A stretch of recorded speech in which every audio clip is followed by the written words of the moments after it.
Bom dia, meu povo! Bora lá pra nossa live? Lembrando que hoje eu vou continuar a live de ontem, que tava top, e que hoje vai estar mais top ainda, porque a gente vai falar de um assunto que minha cabeça, ó, explodiu. Ó, a gente, pra quem tá aí com a Bíblia já, seja online ou seja ela no... como é que fala? No celular, abre aí. Ó, a gente vai falar da queda. E a queda está em Gênesis 3, que é quando o pecado entra no mundo, né?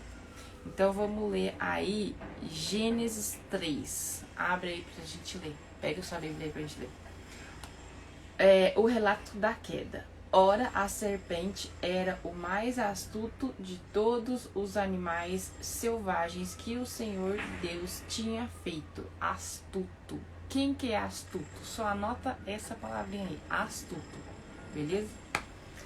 E ela perguntou à mulher: foi isso mesmo que Deus disse? Não coma nenhum fruto da árvore do jardim?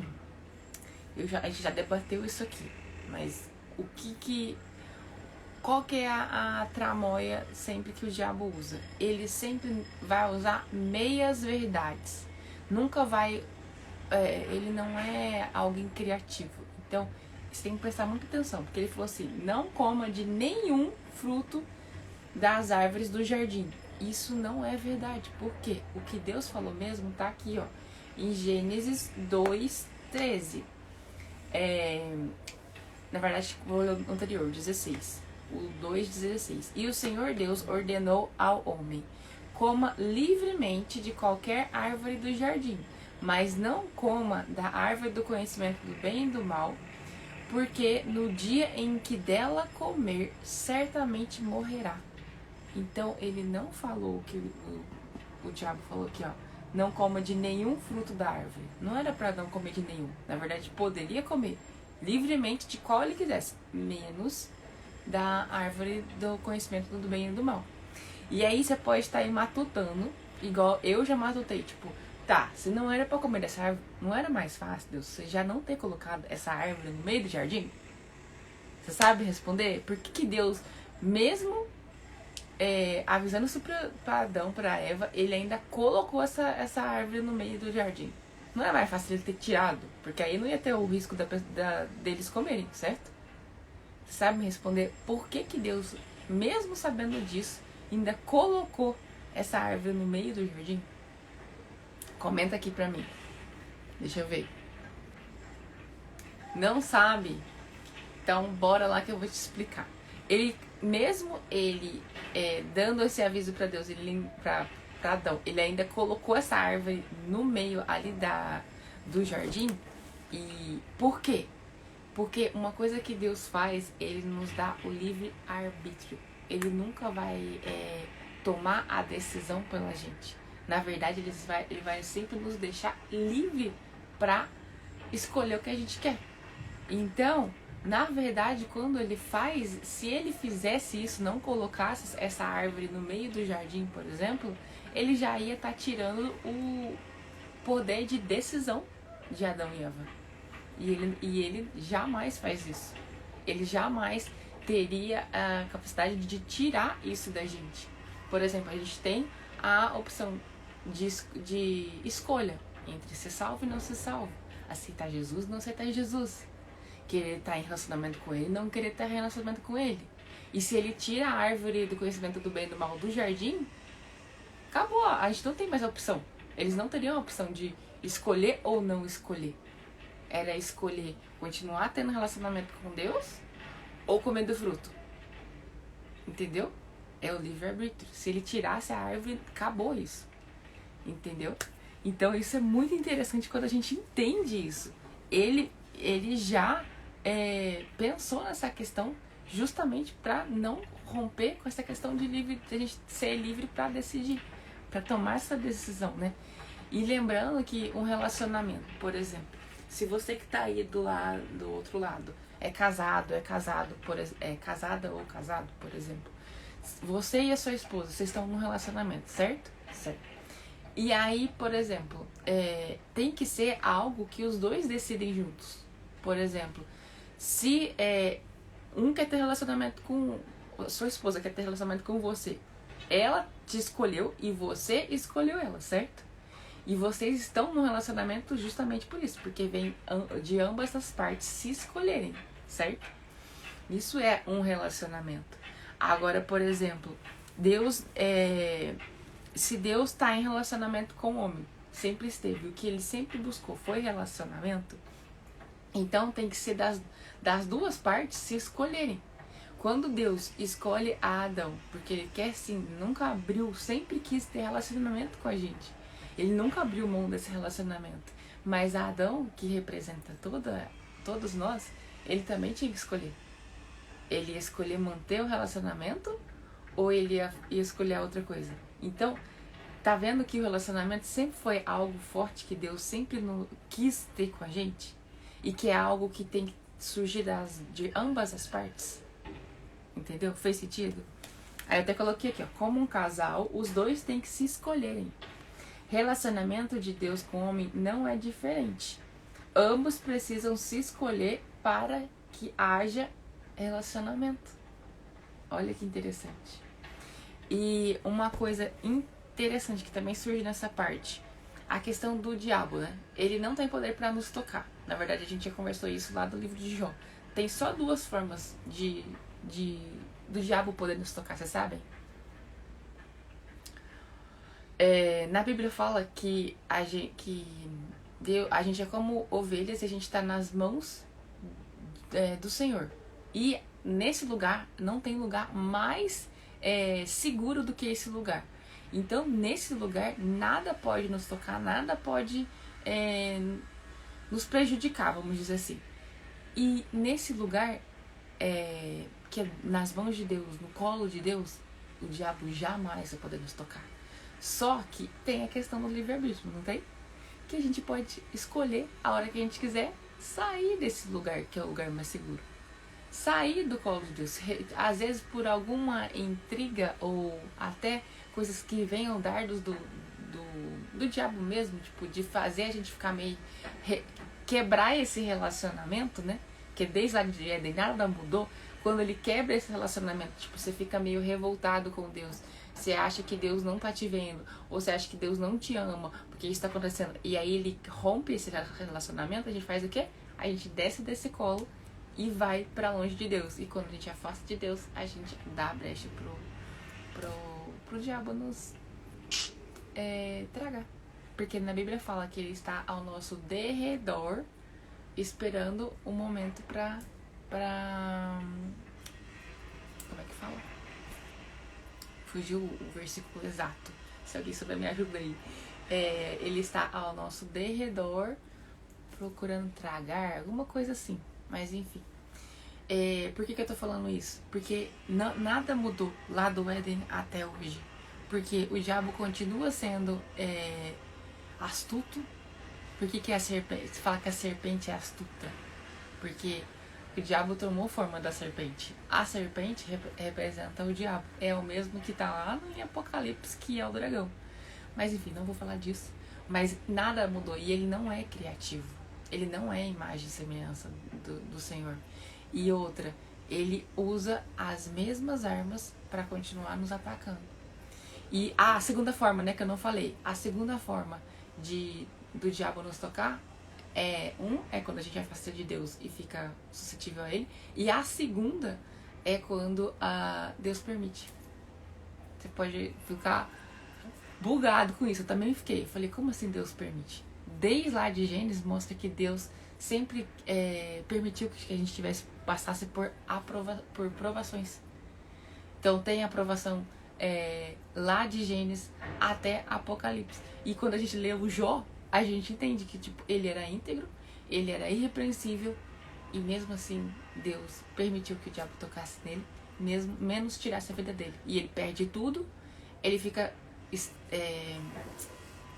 o diabo toca na saúde dele, ele fica um tanto quanto revoltado contra Deus. De novo, tá fazendo o quê? Querendo romper o relacionamento com Deus. E ele usa até a mulher dele pra falar assim, amaldiçoa esse seu Deus. Pra o quê? Pra tentar cortar e afastar esse relacionamento de Deus. Porque é o que ele sempre quis fazer. Porque uma vez que ele afasta de Deus e coloca, por exemplo, uma semente na sua cabeça que Deus é ruim, que Deus ele faz mal contra você, que você fique revoltado contra Deus, ele rompe esse relacionamento. Rompendo esse relacionamento, ele sabe que você vai se afastar de Deus e você vai ficar o quê? Suscetível a ele. Olha só. Então, desde sempre, lá do começo de Gênesis, o diabo, ele não tem poder de criação. Ele é manipulador, astuto, esperto, né? Ele está debaixo dos nossos pés. Só que quando você não ativa o governo, você não consegue viver isso. Mas enfim, não pode nos tocar, tirando essas duas exceções, que é quando você se afasta de Deus e se torna suscetível a ele, ou quando Deus permite. E aí, vamos para esse diálogo da serpente, que é muito top. Bora aí, abre aí. Aí, ele sempre começa com meias verdades, que também são mentiras. Então, assim, foi isso mesmo que Deus te disse. Não coma de nenhum fruto das árvores do jardim. Isso é mentira, porque meias verdades também são mentiras. Então, isso daqui não foi o que Deus falou. A gente já leu. Nossa, pode comer livremente o fruto da árvore que você quiser, menos não coma da árvore do conhecimento do bem e do mal, porque no dia em que comer dela, certamente morrerá. Então, ele vem com meias verdades, né? E se você for ler lá, quer ver que ainda não mudou, você vai ler a parte lá que Jesus é tentado no deserto pelo diabo, você vai ver as meias verdades que ele conta. Qual que é o debate dele com Jesus. Tô falando que não muda. E o que você faz com isso? Sabendo que ele, desde até hoje não mudou, você fica atento ao que acontece na sua vida, entendeu? Enfim, vamos lá. Aí depois tá assim: respondeu a mulher à serpente: podemos comer do fruto da árvore do jardim. Mas Deus disse: não coma do fruto da árvore que está no meio do jardim, nem toque nele. Do contrário, vocês morrerão. Disse a serpente à mulher: certamente não morrerão. Porque não é a morte que Deus falou ali, não é a morte do corpo. Eles não iam comeu, bateu as botas, morreu. Porque não era na esfera do corpo. Entende? Aí que faz sentido aquele negócio que eu já tinha explicado pra vocês. Deixa eu ver onde tá a folha.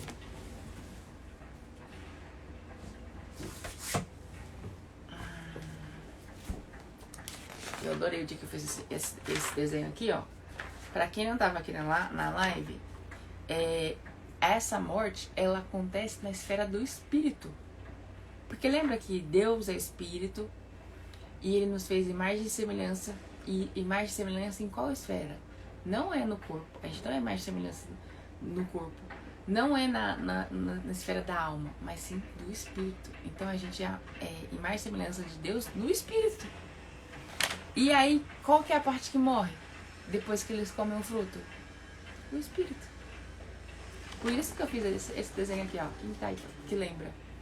Ó, aqui tá Adão, em que o espírito estava vivo, a alma sob controle e o corpo era eterno. E eles estavam em estado de quê? De comunhão com Deus, relacionamento com Deus, certo? Aí entrou o pecado no mundo, certo? Que aí somos nós, a humanidade. E aí a gente tá com o espírito morto. Porque qual que é essa parte assim que fala aqui na Bíblia? No dia em que comer dela, certamente morrerá. Não é no corpo, você morreu no espírito. A gente morreu no espírito, que é onde está o nosso relacionamento, onde a gente se conecta com Deus. É a nossa imagem e semelhança, a nossa identidade. Então o diabo sempre vai querer fazer o quê? Atacar a nossa identidade. A alma assume o controle, a nossa mente assume o controle. E o corpo fica corruptível, as corruptências do corpo. E a gente fica separado de Deus. Por que Jesus, naquela parte, fala: afasta de mim esse cálice? Porque esse cálice representa o pecado. Uma vez que ele tomasse sobre si os pecados, ele se separaria de seu Pai. enfim, não vou muito nesse assunto, que senão eu vou querer ir mais pra baixo. E aí, quando entra Cristo, Jesus, pra ser como o nosso Redentor, por que acontece nas 3 esferas? No nosso espírito, ele já fica justificado. Por isso que quem que nos justifica? Cristo. A alma, ela está sendo salva, ela está sendo renovada. Por que fala transformar pela renovação da vossa mente? A nossa mente, quando a gente começa a ler esse livro, ela vai sendo transformada, ela vai sendo renovada. Então, a nossa alma ainda ela não foi salva, ela está sendo, é algo que continua acontecendo. E o corpo será glorificado, que ainda vai ser o templo lá da glória. E a gente volta por quê? O estado de comunhão, relacionamento com Deus. Ai, gente, eu não sei. Se isso não faz a cabeça, eu não sei o que vai fazer. Mas eu não vou deixar de vir aqui e compartilhar com vocês essas coisas, porque eu amo falar disso. Vambora. Aí depois, tá aqui. Aí, ó, qual que é a dinâmica do diabo, então? Ele vem, tenta lançar algumas sugestões, sempre com meias verdades. Por isso que é muito importante que a gente conheça essa palavra, porque se a gente sabe que está escrito exatamente, sem colocar a palavra e nem tirar desse livro aqui, que é a voz de Deus, que representa Deus, quando ele vier atacar, a gente já vai saber aqui o que tá certo, o que não tá certo, o que esse livro fala, o que ele não fala. Foi contra isso? Tá errado, meu filho? Não tem? Você viu que ele é sem vergonha, ele é astuto. Ele vem com, tipo, joguinhos assim, tipo, não pode comer nenhum fruto da árvore. Ainda Eva ainda fala, né? Não, a gente pode comer, mas não pode comer desse outro aqui. Aí, olha que a serpente fala pra Eva: certamente não morrerão. Deus sabe que no dia que dele comer, seus olhos se abrirão e vocês, como Deus, serão conhecedores do bem e do mal. Nossa, isso aqui pra mim fez a minha cabeça explodir. Por quê? Seus olhos abrirão e como Deus, tipo, vocês vão se parecer com Deus. Meu filho, já é parecido com Deus. Deus já fez imagem e semelhança. Quem não é igual a ele é ele mesmo, é o diabo, não é a gente. A gente já foi feito imagem e semelhança de Deus, onde? No Espírito. Então não tem assim, faz isso que você vai se tornar parecido com Deus. A gente já é, meu filho.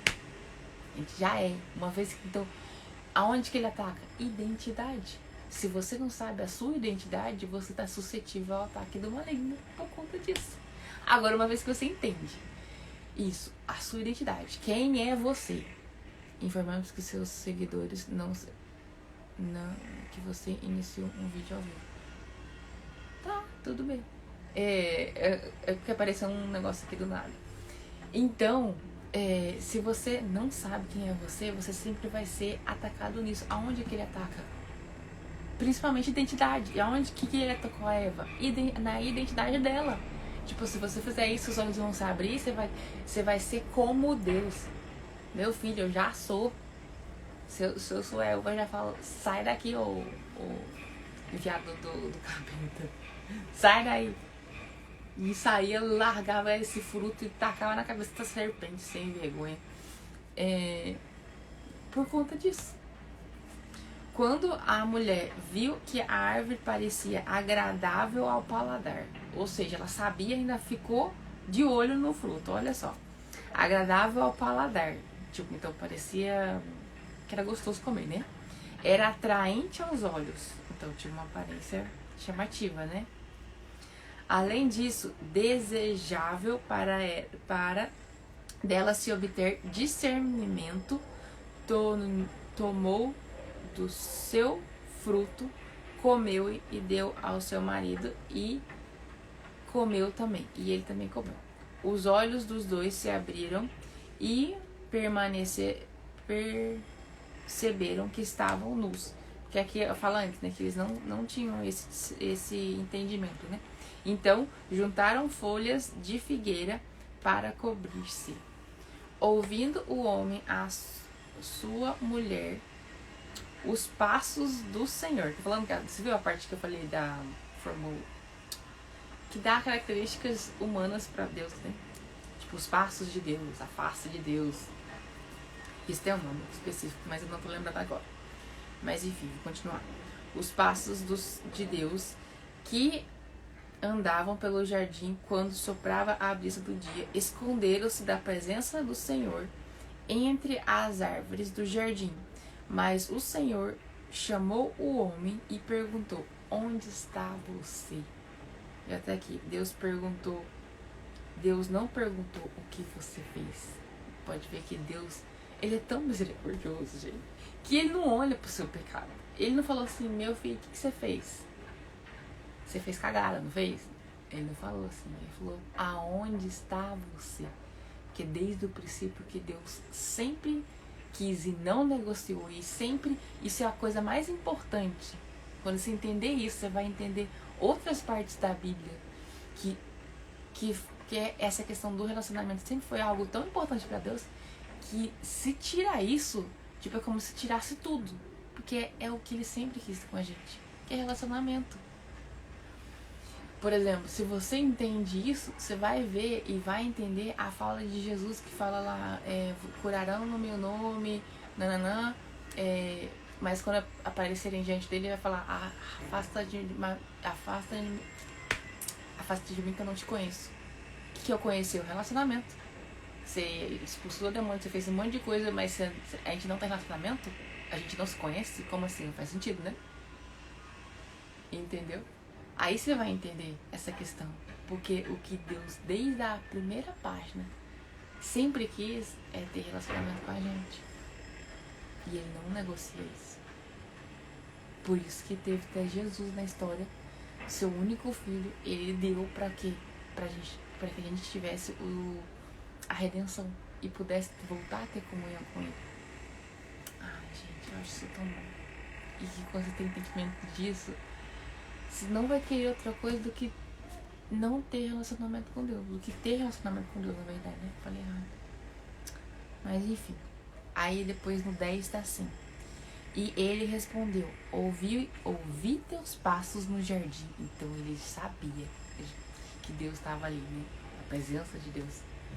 E fiquei com medo, porque estava nu, e por isso me escondi. Nossa, essa outra parte eu vou compartilhar minhas anotações aqui com você. Consequências da queda, né? Qual foi as consequências que teve depois que Adão e Eva comeram do fruto da árvore do bem e do mal? O fruto do... Falei errado, né? O fruto da árvore do conhecimento do bem e do mal. Primeiro sinal, né? Ou primeira consequência: medo. Pode ver que até aqui eles não tinham medo. Então, primeira consequência: medo. E qual que é a passagem que a gente lembra quando o assunto é medo? O verdadeiro amor lança fora todo medo. Por isso que antes disso não tinha medo. Porque eles não tinham se separado de Deus. Eles estavam em comunhão com Deus. E se Deus é amor, Cristo é amor, né? Jesus é amor. E a gente é um com Ele, tem relacionamento com Ele. A gente é mais semelhança dele. Ele habita dentro da gente. Ele nos preenche. Não vai ter espaço para medo. Só que a partir do momento que ele comeu o fruto e ficou separado, né? Não mais em estado de comunhão com Deus, o que aconteceu? O que ele se sentiu? Medo. Então, primeiro sinal das consequências da queda: medo. Aí tem aquela parte também que fala: eu não lhes dei espírito de medo, mas de poder. Tá vendo como as coisas só vai assim, ó. Os versículos só vai... Um vai construindo, dando força mais pro outro. Por isso que eu falo sempre dessa questão tão importante do relacionamento. Zerou um game isso aqui. As coisas que não fazem sentido pra você vai começar a fazer. Outros versículos lá de Jesus do Novo Testamento vai começar a falar, nossa, é por isso que Jesus fala isso. É por isso que tem esse versículo que fala disso. E aí essa cabeça vai explodindo. E esse explodir da sua mente é o quê? Renovação da sua mente. Que é o que tem que acontecer na sua alma. Que é representar sua mente. Você tá entendendo? Ai, Jesus. Vamos lá. Segunda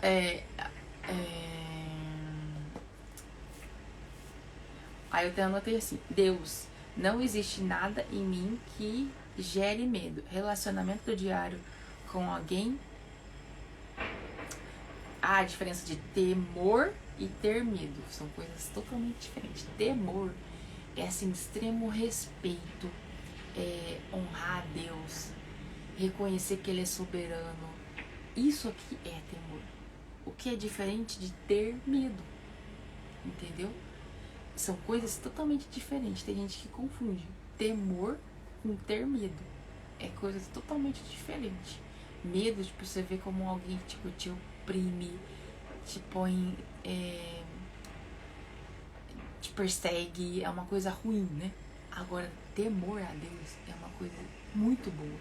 É uma coisa, tipo assim, de extremo respeito, de extremo cuidado, zelo. E de você reconhecer que Ele é supremo, que Ele criou todas as coisas, que Ele cuida de todas as coisas, que Ele busca por relacionamento por você. E você reconhecer, louvar Ele, honrar isso, Ele, isso é temor. Respeitar, extremo respeito com Deus. Isso é coisa. Segunda consequência, vamos lá. Fuga. Adão foge. É a segunda consequência. Eu pus assim: percebeu que algo mudou dentro. O que mudou? A morte no espírito, né? Mudou pra Deus também. Porque imagina, eles estavam em relacionamento, né? E se mudou, tipo assim, seu marido tá diferente. Alguma coisa mudou no seu relacionamento. Mudou só pra você? Não. A partir do momento que vocês são um, mudou pra você e pra ele. Ou pra sua esposa e pra você. Entende? Então, quando Adão foge, ele percebeu que algo mudou dentro dele.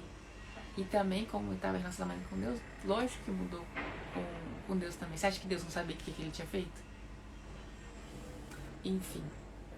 E Deus sabia onde... Você acha que... Outra coisa, você acha que Deus não sabia o que Adão tinha feito e onde ele estava? Se todo dia eles tinham um relacionamento?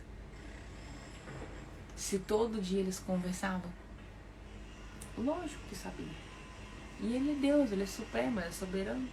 Onde você está que a nossa conexão se rompeu? A comunhão que eu expliquei pra vocês. Não te sinto mais. É como se Deus falasse assim: não tô te sentindo, o que aconteceu? E Ele sabia que tinha acontecido. Deus sabia o que tinha acontecido. Deus não... Nossa, isso aqui se anota. Deus não deixou de ir ao jardim, mesmo sabendo o que Adão tinha feito, mesmo sentindo o que Adão tinha feito. Deus nunca deixará, nem eu nem você que está assistindo aí, de buscar. Ele me ama e Ele te ama também. Então Ele jamais vai deixar de te buscar. Ele jamais vai negociar você. Ele jamais vai negociar esse relacionamento. Ele jamais vai te deixar pra trás. Por isso que, mesmo quando a gente ainda não aceitou Jesus, a gente tem certeza que tem coisa que acontece que não é por acaso. É Deus. Por quê? Ele é misericordioso. Isso significa, tipo assim, que Ele não tá nem aí pro teu erro. Ele continua amando você e não abrindo mão de você, mesmo você errando. Por isso que tem hora que você fala assim: não, esse aqui é Deus, não tem jeito. Tipo assim, deu um acidente, um negócio, e só você sobreviveu. Você fala: gente, é Deus? Lógico que é. Ele nunca abriu mão de você. Ele nunca abriu mão desse relacionamento. E pra Ele, você é super precioso, você é super... Ele não abre mão, é como se fosse realmente um filho. Você tem filho, você tem filha, você abre mão dele. Ele tem um preço, tipo, alguém falar que vai pagar R$1.000, R$100.000, 1 milhão, você dá seu filho? Não, por quê? que tem valor, não tem preço. E pra Deus você tem valor, extremamente, você é extremamente valoroso pra Deus. E Ele não abre mão de você. E mesmo a gente às vezes escolhendo fazer outras coisas, Ele continua lá. Ele nunca vai deixar. Só que a partir do momento que você tiver um encontro com Deus, aí, meu filho, aí acabou. Aí zerou o game. Porque aí como que você vai desver o que você tá vendo? Como que você vai não querer sentir mais isso se você algo mudou dentro de você? Algo igual aconteceu com cada um aqui que desconectou. Quando você tem um encontro com Deus, conecta. E esse negócio conecta. E você fala, gente, alguma coisa ficou diferente. Parece que não tem mais aquele vazio. Lógico que não tem. O vazio era a ruptura lá, que aconteceu lá no Éden. Você tendo o seu encontro com Deus, você estando na presença dele, algo muda. Você fica quebrantado, que você chora, que você não dá conta nem de segurar o choro. É um trem que parece que a sua alma chora, não é nem você. E você não consegue controlar. Quando você tem o seu encontro com Deus. E quando você tem esse encontro com Deus, aí como se, tipo assim, voltou a ficar grudado, entendeu? Voltou a ter comunhão. Voltou a estar conectado, essa parte que estava separada. Entende? Ai, se você ainda não teve essa parte aqui, ó, eu vou orar para que você tenha. Porque a sua vida vai mudar depois disso. O seu olhar para as coisas vai mudar. Você realmente não tem como ser a que você era antes disso. Porque você fica outra pessoa. As pessoas para você não vão te reconhecer mais. Isso não pense que é algo ruim. É algo extremamente bom. Extremamente maravilhoso. É extremamente edificante, bom. Não sei explicar. Mas eu oro para que você também viva isso. Então, vamos fechar nossas horas, que eu quero finalizar essa live, que já faz meia hora que eu tô aqui falando com você, fazendo essa oração por você, que ainda não teve seu encontro com Jesus. Senhor, a Ti rendemos graça, porque o Senhor é bom, o Senhor sempre nos ouve. Paizinho, muito obrigado por cada uma das pessoas que passaram por essa live, cada uma das pessoas que estão aqui diante do Senhor, Pai. Pai, cuida, aquebranta o coração da sua presença, da sua conexão. E eu sei que algo delas almeja, querem de todo o coração isso, mas nem elas talvez entendam ao certo. Mas o Senhor sabe exatamente o que elas querem. Então, Senhor, que o Senhor tenha um encontro com elas, que elas sejam transformadas, que a vida delas sejam transformadas, que elas sejam edificadas de forma sobrenatural. E que elas se tornam, sim, outras pessoas, outra versão, outra eu.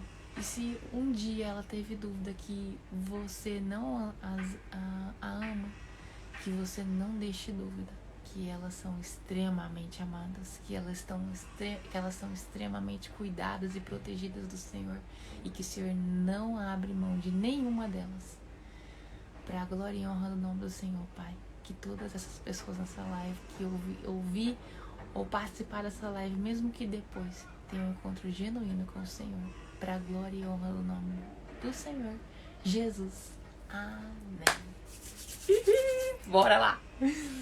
Um beijo, meu povo. Que vocês tenham uma sexta-feira assim, ó, estrondosa de maravilhosa. E vocês, ó, fica de olho, porque, ó, esse aqui, astuto, que foi atormentar a vida da Eva, tá aqui pra atormentar a nossa vida também. Mas se você entender como que ele age, você vai saber como que coloca ele no lugar dele, que é debaixo dos nossos pés. Então, um beijo, meu povo. Boa sexta-feira. E pra quem ainda não tá no Clube do Livro, entra, porque essa oportunidade está acabando de participar do nosso Clube do Livro e ler esse livro todo aqui em 6 meses. Aí você imagina, se é saber dessas coisas já é bom, imagina ler o livro todo, meu filho. Você não tá entendendo. E eu sei que você já colocou na sua meta aí 2025, ler esse livro todo. Então bora, não perde tempo. Me chama no direct que eu te passo mais informação. Uma excelente sexta-feira. E é isso. Beijo, beijo. Falando mais que